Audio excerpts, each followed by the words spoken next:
안녕하세요. 오늘 저희가 함께 분석해 볼 자료는 좀 특별합니다. 네, 그렇죠. 바로 감마고등학교 2024년 수학2 기말고사에 대한 심층 분석 보고서인데요. 사실 청취자분께서 보내주신 이 자료를 보고 이거 단순히 문제풀이만 할 게 아니구나. 맞아요. 그런 생각이 들었어요. 이 시험지 한 장에 담긴 출제자의 의도, 그리고 앞으로의 공부 방향까지 한번 꿰뚫어 보려고 합니다. 자료의 첫 문장이 딱 오늘 저희가 할 얘기를 보여주는 것 같아요. 이 시험은 단순한 평가를 넘어 다음 단계로의 도약을 위한 디딤돌입니다. 맞습니다. 시험지를 그냥 채점하고 버리면 정말 과거의 기록으로만 남죠. 하지만 이걸 분석 자료로 삼는 순간 이게 미래를 위한 최고의 전략서가 될 수 있거든요. 아, 전력서요? 네. 이 보고서가 딱 그 역할을 해주고 있고요. 자료를 깊이 들여다보니까 이 시험이 학생들에게 던지는 핵심 질문은 결국 두 가지로 압축되더라고요. 두 가지라면 어떤 걸까요? 첫째, 미분과 적분이라는 개념이 머릿속에서 따로 놀고 있진 않은가. 그러니까 개념을 유기적으로 연결할 수 있는가. 그리고 둘째, 문제의 조건을 보고 정답까지 가는 길을 스스로 설계할 수 있는가. 바로 전략적인 문제 해결 능력을 갖추었는가 하는 점입니다. 아, 개념의 연결과 전략적 해결 능력. 네. 오늘 저희가 나눌 이야기는 바로 이 두 가지 질문에 대한 답을 찾아가는 과정이 될 겁니다. 좋습니다. 그럼 먼저 이 시험의 전체적인 설계도부터 한번 살펴보죠. 자료에 나와 있는 출제 범위 파이 차트를 보니까요. 도함수의 활용 파트가 45%예요. 거의 절반이네요. 그렇죠. 그리고 정적분이 35%, 정적분의 활용이 20% 순이고요. 도함수 활용의 힘을 아주 꽉 준 느낌인데요. 보고서의 표현을 빌리자면 계산 능력과 함께 그래프 해석 및 추론 능력을 종합적으로 평가한 시험이라고 되어 있어요. 여기서 핵심 키워드를 딱 하나만 꼽으라면 단연코 그래프 추론입니다. 그래프 추론이요? 네. 단순히 공식을 외워서 계산만 잘하는 학생이랑 그래프의 의미를 읽고 함수 전체의 움직임을 상상할 수 있는 학생, 이 둘을 확실하게 구분해내겠다는 의지가 보였어요. 고득점의 갈림길은 바로 이 그래프 해석 능력에 있었다고 봐도 무방합니다. 그러고 보니까 문항 구성을 보면 서술형이 6문항에 40점이더라고요. 배점이 꽤 높은데요. 맞아요. 이건 단순히 답만 맞추는 게 아니라 그 풀이 과정을 논리적으로 보여주는 능력도 중요하게 봤다는 의미겠죠. 바로 그겁니다. 답이 맞아도 과정이 부실하면 점수를 다 못 받으니까요. 평소에 자기 생각을 체계적으로 정리하는 훈련이 얼마나 중요한지 보여주는 대목이죠. 알겠습니다. 그럼 구체적인 문제로 들어가서 이 시험의 속설을 한번 들여다보죠. 자료에서 첫 번째 핵심 유형으로 꼽은 게 함수의 최대 최소 문제인데요. 예시를 보니 닫힌 구간 -1, 3에서 함수 fx 이퀄 x3승 6x제곱 플러스 9x 플러스 a의 최대값과 최소값의 합이 20일 때 a를 구하시오. 솔직히 이건 좀 교과서 예제 수준 아닌가요? 하하, 그렇죠. 미분에서 0 되는 값 찾고 구간 안에 있는 줄 확인해서 풀면 되는 뭐랄까 되게 전형적인 문제 같은데 보고서는 왜 이 문제에 함정이 있다고 분석했을까요? 정말 좋은 질문이에요. 바로 그 생각. 이거 전형적인 문제네? 라고 생각하는 순간 함정에 빠지기 시작하는 겁니다. 아, 그런가요? 네, 이 문제의 본질을 파헤치기 위해 보고서가 제시하는 3단계 해결 전략을 한번 따라가 볼게요. 1단계, 문제의 본질 파악. 대부분의 학생들이 미분해서 f'x는 0이 되는 지점, 그러니까 극대점이랑 극소점만 구하고 안심하거든요. 네, 보통 그렇죠. 하지만 이 문제의 핵심은 닫힌 구간이라는 조건이에요. 출제자는 너 정말 구간의 양끝 값을 확인할 만큼 꼼꼼하니? 라고 묻고 있는 거죠. 보고서의 표현이 재밌어요. 극값과 경계값을 모두 고려하는 집요함이 필요하다고 하더라고요. 저도 학창 시절에 저지르던 실수네요. 마음이 급하니까 극값만 빨리 구해서 답이라고 생각하는 거죠. 맞아요. 다들 그렇죠. 원리는 아는데 실제 시험장에서는 그 시간 압박 때문에 경계값 확인하는 걸 깜빡하기 쉬울 것 같아요. 어쩌면 진짜 함정은 그 시간 압박 그 자체일 수도 있겠네요. 정확합니다. 그래서 2단계, 전략 수립이 중요해요. 아차 하는 실수를 원천봉쇄할 자신만의 루틴을 만드는 거죠. 루틴이요? 네. 첫째, f'x는 0 되는 x값 찾기. 둘째, 그 값들이 주어진 구간에 포함되는지 체크하기. 셋째, 그리고 가장 중요한 구간의 양끝점인 -1과 3에서의 함수값을 반드시 계산 대상에 포함시키기. 이렇게 후보군을 4개, 혹은 중복되면 3개로 확정하고 나서야 비로소 계산을 시작하는 겁니다. 이 순서만 지켜도 실수는 거의 사라져요. 그럼 그 전략대로 3단계 정밀 실행을 한번 해보죠.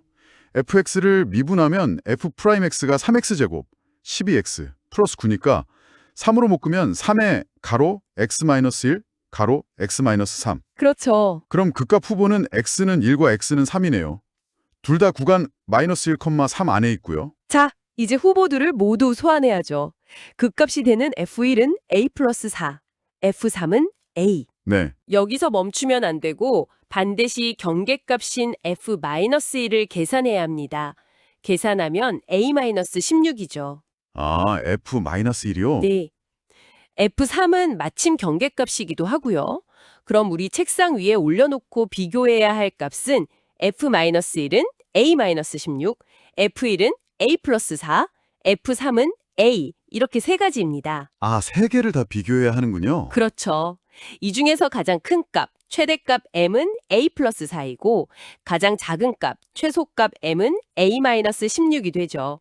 이제 문제의 조건 m 플러스 m은 20, 즉 a 플러스 4 플러스 a-16은 20을 풀면 2a-12는 20, 최종적으로 a는 16이 나옵니다. 와, 이 정답 하나보다 실수를 방지하는 이 체계적인 과정 자체가 훨씬 더 값진자가인 거죠. 네, 첫 번째 문제는 꼼꼼함과 체계적인 루틴의 중요성을 알려주는 문제였네요. 그런데 자료에서 진짜 변별력을 갈랐다고 지목한 문제는 따로 있더라고요. 네, 맞아요. 계산보다는 발상의 전환이 필요한 그래프 관계 추론 문제. 자료의 소제목이 아주 인상적이에요. 도함수의 그래프 해석, f-x의 부호와 넓이가 원함수 fx의 모든 것을 말해준다. 맞습니다. 이 문제가 바로 수학적 센스를 측정하는 문항이었죠. 문제를 보면 3차 함수 fx의 도함수인 y는 f-x 그래프랑 상수함수 y는 gx가 주어져 있어요. 그리고 hx 이꼴 fx, gx라는 새로운 함수를 정의하죠. 네, 이 문제를 보고 fx나 gx의 식을 구하려고 달려드는 순간 복잡한 계산의 늪에 빠지게 됩니다. 아, 문제의 열쇠는 hx가 아니라 그 도함수인 h'x를 시각적으로 이해하는 것에 있어요. h'(x요? hx를 미분하면 h'x는 f-x, gx가 되는데 잠시만요. 그럼 h'(x의 식을 전혀 몰라도 그냥 주어진 그래프에서 f'x가 gx보다 위에 있는지 아래에 있는지 그 위치 관계만 봐도 h'x의 부호를 전부 알 수 있다는 말씀이시죠? 바로 그겁니다. 와, 이건 정말 관점의 전환인데요. 바로 그 아하 하는 순간을 경험했다면 이 문제의 90%는 푼 겁니다. f'x 그래프가 gx 그래프보다 위에 있으면 h'x는 양수니까 hx는 증가하고 반대로 아래에 있으면 h'x는 음수니까 hx는 감소하는 거죠. 그렇군요. 이 문제의 깊이를 가장 잘 보여주는 보기가 디귿인데요.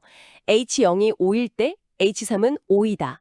이게 맞는지 틀리는지 판단해야 해요. H3과 H0의 크기를 비교해야 하니까 둘의 차이, 그러니까 H3, H0의 부호를 알아내야겠네요. 맞아요. 여기서 정적분이 등장하겠군요. 정확합니다. 정적분의 기본 정의에 따라서 H3, H0은 인티그레이션 0, 3, H' dx잖아요. 네, 즉 0부터 3까지 H'X 그래프를 정적분한 값이 양수인지 음수인지만 판단하면 돼요. 자, 이제 그래프를 다시 보죠. H'X는 F'X와 Gx의 차이 함수인데 0부터 1까지는 F'X가 위에 있으니까 양수값을 갖고 1부터 3까지는 아래에 있으니 음수값을 갖습니다. 아, 눈으로만 봐도 1부터 3까지 그 음수 영역의 넓이가 0부터 1까지 양수 영역의 넓이보다 훨씬 넓어 보여요. 그렇죠. 정적분 값을 일종의 손익계산이라고 생각하면 쉬워요. 손익계산이요? 네, 0부터 1까지는 이익, 즉 양수 넓이가 낮고 1부터 3까지는 손실, 즉 음수 넓이가 낮는데 손실 규모가 이익보다 훨씬 큰 거죠. 아, 그렇게 생각하니까 확 와닿네요. 그럼 최종 결과는 당연히 마이너스, 즉 음수가 됩니다. 따라서 0부터 3까지 H'X dx, 즉 H3, H0은 0보다 작고 H3, H0이라는 결론이 나오죠. 문제에서 H0이 5라고 했으니 H3, 5라는 보기는 참이 되는 겁니다. 와, 도함수의 부호가 원함수의 증감을, 도함수 그래프가 만드는 넓이가 원함수의 값의 변화량을 의미한다는 사실. 이 두 가지를 연결할 수 있느냐가 관건이었던 문제죠. 와, 이렇게 두 문제를 깊게 파고들어 보니까 이 시험의 성격이 어떤지 확실히 알 것 같습니다. 그럼 이 분석 자료가 내리는 최종 평가는 어떤가요? 보고서는 잘된 점과 아쉬웠던 점을 명확히 구분해서 평가하고 있어요. 네. 우선 잘된 점은 앞서 말한 것처럼 개념의 깊이를 정확히 측정해서 효과적인 변별력을 확보했다는 겁니다. 상위권 학생에게는 사고의 깊이를 요구하고 중위권 학생에게는 기본 개념의 중요성을 다시 한번 일깨워주는 아주 잘 설계된 시험이라는 거죠. 그럼 아쉬웠던 점은 뭔가요? 두 가지를 꼽았어요. 첫째는 일부 서술형 문제의 과도한 계산 복잡성. 아, 계산이 너무 복잡했다. 네. 이건 수학적 사고력보다는 누가 더 계산계처럼 정확한가를 테스트하는 것 같아서 아쉽다는 지적이에요. 수학적 아이디어를 평가해야 하는데 계산 실수 하나로 전체를 날리게 만드는 건 좋은 방향은 아니니까요. 그렇죠. 그리고 더 중요한 지적인데 새로운 유형의 부재입니다. 대부분의 문제가 기존 수능이나 모의고사 기출문제를 변형한 형태라 학생들의 창의적인 문제 해결 능력을 자극할 만한 낯선 문제가 부족했다는 거죠. 그렇군요.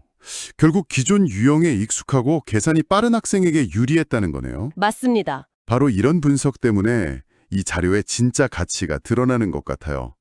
과거 시험의 한계를 지적하고 그럼 다음 시험은 어떻게 대비해야 하는가에 대한 해법으로 이어지니까요.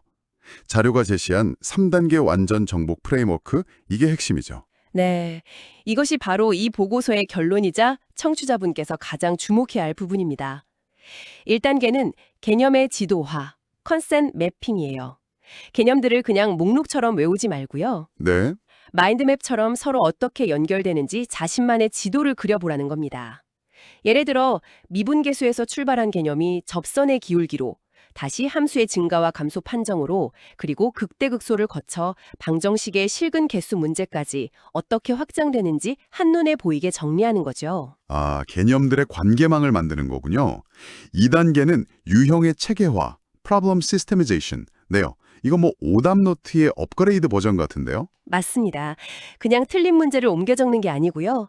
자기가 자주 틀리는 문제들을 유형별로 묻고 각 유형에 대한 자신만의 필살풀이 전략을 한두 줄로 요약해서 정리하는 겁니다. 필살풀이 전략이요? 네. 예를 들어 최대 최소 유형 옆에는 경계값 확인 필수라고 적어두고 그래프 추론 유형 옆에는 도함수의 넓이는 함수값의 차이라고 적어두는 식이죠. 마지막 3단계가 가장 중요해 보입니다. 사고의 확장. 문제를 마치고 끝나는 게 아니라 그 문제 너머를 생각해 보라는 거군요. 바로 그겁니다. 제가 가르쳤던 한 학생이 생각나네요. 그 친구는 늘 문제를 풀고 답만 맞으면 넘어갔어요. 그러다 고난도 문제 앞에서 계속 벽에 부딪혔죠. 그래서 저희는 한 문제를 풀고 나서 역할극을 해봤어요. 역할극이요. 내가 만약 출제자라면 이 문제의 어떤 조건을 바꿔서 함정을 만들겠니? 하고요.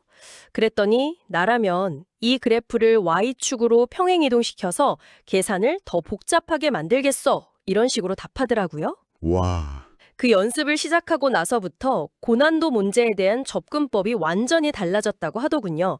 문제의 의도를 역으로 추적하는 힘이 생긴 거죠. 출제자의 시선으로 문제를 다시 보는 훈련이군요. 정말 효과적이겠네요. 오늘 분석을 정리해보면 결국 수학시험 정복의 열쇠는 기계적인 계산이 아니라 그래프를 통해 함수와 대화하는 능력, 그리고 개념들을 연결해서 체계적인 사고력에 있다는 걸 다시 한번 확인하게 됩니다. 그렇죠. 자료의 마지막 문장이 특히 기억에 남네요. 시험은 점수가 아닌 성장의 기록입니다. 틀린 문제가 약점이 아니라 성장을 위한 가장 정확한 내비게이션이라는 뜻이겠죠? 맞습니다. 그래서 마지막으로 여러분이 직접 사고의 확장을 실천해 볼 수 있는 질문을 하나 던지며 마무리하고 싶습니다. 네. 이 보고서는 다음 시험에 나올 유력한 후보로 절대값 함수와 정적분, 그리고 역함수와 넓이를 꼽았어요. 이 두 유형의 공통점은 복잡한 식으로 계산하기보다 그래프의 대칭성이나 모양 같은 기하학적 의미를 활용하면 훨씬 쉽게 풀린다는 겁니다. 아, 기하학적 외미요. 네. 자, 그렇다면 여러분께 드리는 마지막 질문은 이것입니다. 여러분이 만약 시험 출제자라면 학생들의 이런 기하학적 추론 능력을 평가하기 위해 또 어떤 다른 수학적 개념들을 서로 결합해서 완전히 새로운 문제를 만들어낼 수 있을까요? 와, 정말 어려운 질문인데요.